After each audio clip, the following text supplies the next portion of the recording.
Step 1. Place a steel pipe in the middle of the container to easy push the machine. Step 2. Move machine body into the container by crane. Make sure the machine is in the middle of the container.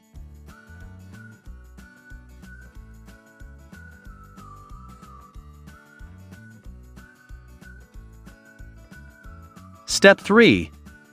Forklift to hold the machine and put it down. Then loosen the ring buckle. Step 4. Forklift to push the machine forward to loosen the other two ring buckles.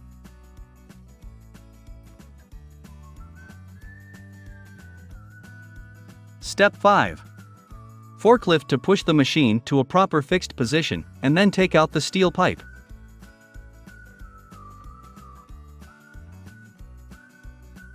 Step 6. Place two wooden blocks to let the forklift leave the machine.